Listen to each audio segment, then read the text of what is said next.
The scariest was seeing the film for the first time. Like just as the author, you hope that they captured everything you want. And honestly, like, I'm a very cynical person. I go in with very low expectations. And sorry, no offense, I didn't know what to expect, And so also the most exciting part was walking out of that theater and being like, whew, this is going to be good. Blake Lively's biggest ally on this film was Alex Sachs, positioned right alongside Josh Greenstein. Without Alex's support, Blake wouldn't have been able to secure the level of control she sought, particularly the protections that ensured Alex Sachs was amplified as the lead female producer. Part of Blake's strategy was to empower Alex, believing that by aligning closely with her, they could jointly obtain the control over the project that they both desired. However, what Blake didn't realize was that Alex had been navigating both sides throughout the process. While she appeared to support Blake, coddling her and echoing her priorities, Alex was simultaneously communicating her criticisms and frustrations to Wayfair, Jamie, and Justin, detailing Blake's demands and the level of control she was pursuing. The tension reached a breaking point in August 2024, when Ryan requested that Alex speak out about her experiences on set. During her deposition, however, Alex significantly walked back many of her claims against Wayfair. Ryan only learned about this directly from Warren Zavala. On August 15th, Ryan texted, "Alex isn't willing to speak even on background," while Warren confirmed that Alex was indeed walking back her statements with both him and Jamie. The core issue, according to sources, is that Alex truly believed Blake and Jenny's accounts, but she hadn't personally witnessed the events they described. She acknowledged that she had been yelled at and treated poorly on set, and she trusts their word, but she couldn't fully corroborate what Jamie, the publicist from Vision PR, Leslie Sloan's company, would need for a formal statement. From earlier discussions, it's clear that Alex acted as an advocate for Blake and Jenny, pushing for their replacement on the movie, though she was later told by Angie Giannini that such a change was impossible. Alex had also relayed secondhand complaints from Blake and Jenny to Angie, demonstrating her involvement and concern. Still, when asked why she couldn't speak on background, Alex expressed that she feels isolated, without a clear ally willing to publicly advocate for Blake. The sense of being alone in navigating a complex, high-stakes environment underscores the tension and uncertainty behind the scenes. Warren Zavala expressed concern, saying, "I have the same worry. I don't think any of her colleagues are advocating for her." The effort to get Alex Sachs to go public was framed as a way to defend Blake Lively, portraying her as credible, professional, and far from the negative image being circulated. The goal was for Alex to publicly affirm that Blake was not at fault, emphasizing her integrity as a producer and as a person. However, this request put Alex in a difficult position. Doing so would have required her to break contractual obligations, including non-disparagement clauses common in agreements with production companies. Violating these terms could jeopardize her career, risk blacklisting, or damage her professional reputation. Alex could not afford to publicly criticize her partners or share confidential information from the set, given her own NDA with Wayfair, which applied to everyone involved. Blake's strategy relied heavily on finding corroborators to verify her account of events, and she viewed Alex as a key advocate. Yet, during her deposition, Alex struggled to recall critical details. She could not remember when Steve Sarowitz was on set or which scenes he had been present for. "I believe one of the days he was there was during the fake hospital scenes," she said, "but I don't remember exactly the other days. The warehouse space was dimly lit, and I think it was toward the end of the day that I interacted with him, but I can't confirm if he was there earlier." When asked about missing days from the premiere of No Hard Feelings, she replied, "I don't remember the work we did that day." Similarly, when questioned about whether a third party provided human resources functions to the cast and crew, she admitted, "I don't remember." These lapses highlight the challenges Blake faced in securing reliable testimony. Despite Alex's loyalty and understanding of the difficulties on set, contractual obligations and the limits of memory prevented her from fully supporting Blake's claims. The deposition illustrates how, even with allies, navigating legal, professional, and personal complexities on a high-profile project can leave key players in a precarious position, balancing credibility, career, and loyalty. During her deposition, Alex Sachs also recounted an incident involving Justin Baldoni in February 2023. When asked, "What do you recall about this meeting in February 2023 in which Mr. Baldoni yelled at you?" she responded that she didn't remember the exact words. "I don't recall much, but reading the email, I believe he was talking about his own past behavior. When I tried to voice an opinion, he yelled at me, but I can't remember the specific language." When asked whether Mr. Baldoni had apologized, she admitted she did not recall. Alex was also questioned about concerns Blake Lively had raised during a brunch around May 29th. She recalled a few points, though not the precise language. One was that in a scene the week prior, Justin had made comments about Blake's physical appearance that had made her uncomfortable. Another was that during an initial creative Zoom meeting between Justin, Blake, and Jenny and Blake only discovered at the very end that Justin had been recording the session the entire time, a revelation that left both women feeling uneasy. When asked about specific details, Alex often replied that she didn't remember. She couldn't recall the exact location of Baldoni's comments, what Blake was wearing, or the precise wording of any remarks, though she mentioned a leather jumpsuit had been involved. Regarding one comment, she paraphrased it as, "I'm happy to do it. I know you. I should take responsibility for things I've done," acknowledging it was approximate. Alex was further questioned about an instance in which Blake reportedly called out Justin Baldoni and Mr. Heath in her presence. She remembered the meeting taking place in Blake's trailer, but could not recall the specifics of what was said. "All I remember is Blake leaning against one side of the trailer, very direct but professional." Details of the interaction were hazy, and Alex admitted that she would need to review notes to recall more. One striking claim from Mr. Heath surfaced, suggesting that he believed Blake wanted to see a video of his nude wife, a detail that Alex could not confirm or expand upon. Overall, Alex's deposition illustrated the challenges of piecing together precise events. While she remembered the general atmosphere and some of the tensions on set, her recollection of exact words, actions, and locations was limited, leaving gaps in the corroboration of Blake's account. During the deposition, Alex Sachs was repeatedly asked about incidents involving Blake Lively and Mr. Heath in Blake's trailer, including situations where Blake was reportedly in a state of undress while getting body makeup done.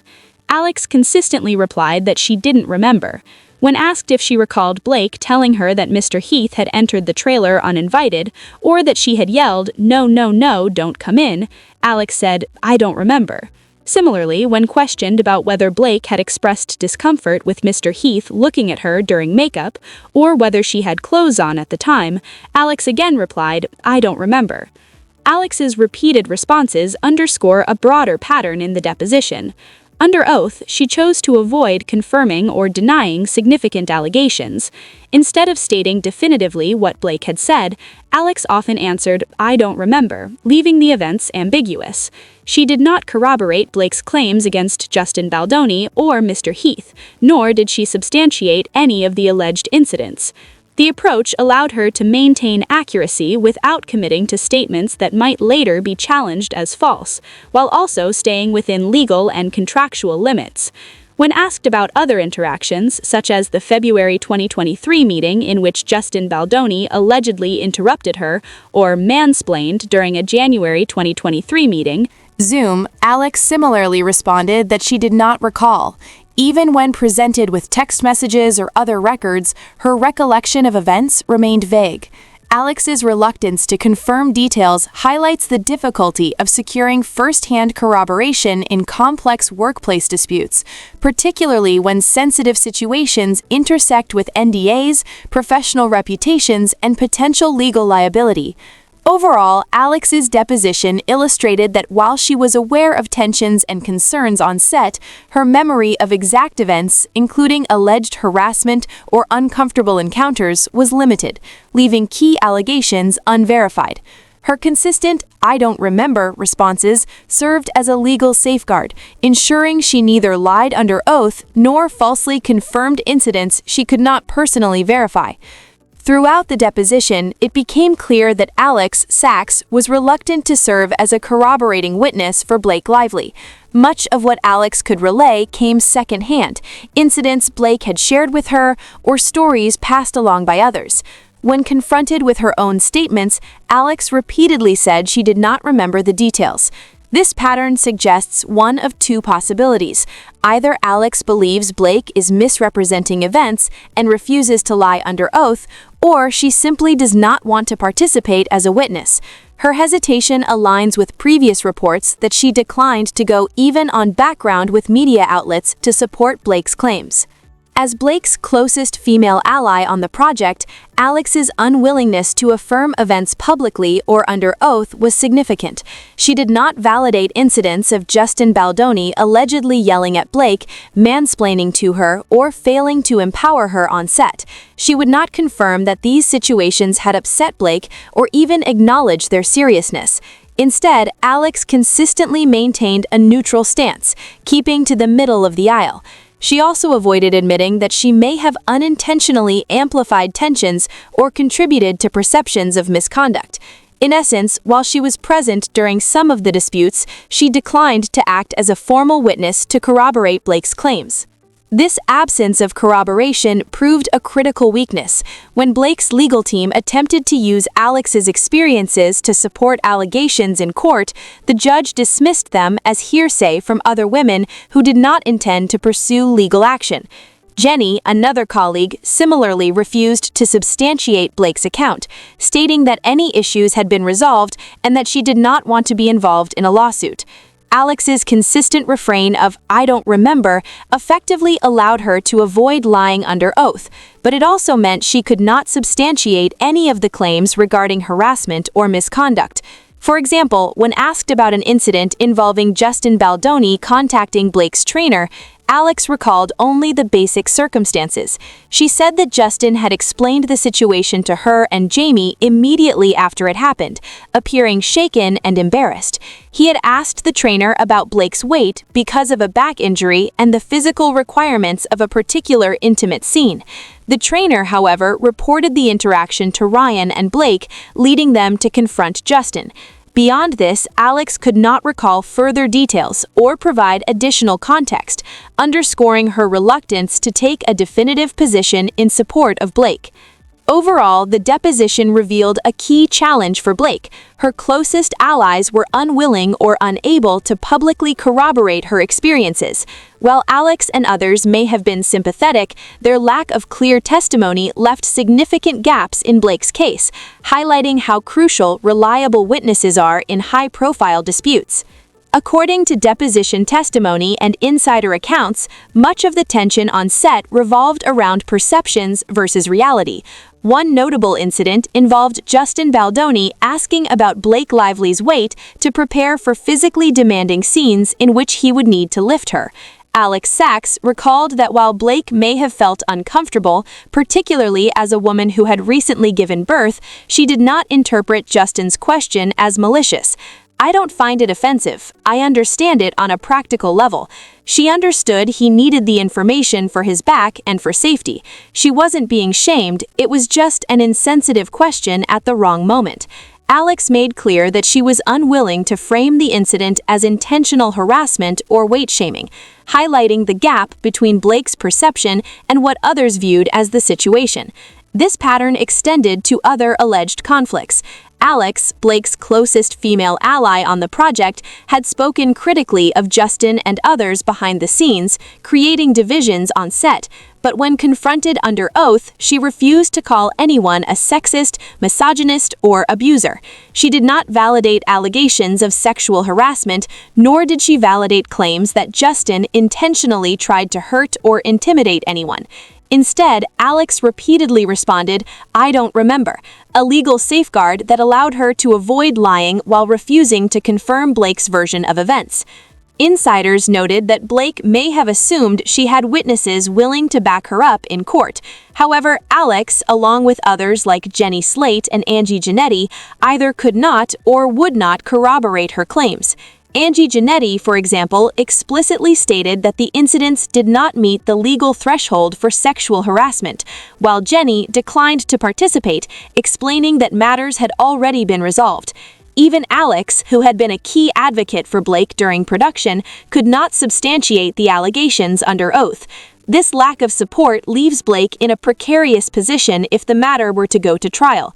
With her supposed allies unwilling to lie or exaggerate, and with multiple witnesses clarifying that the events did not constitute harassment, her case would face significant challenges. Experts and insiders agreed. In a legal setting, the risk of perjury for any witness makes it nearly impossible for allies to fabricate testimony.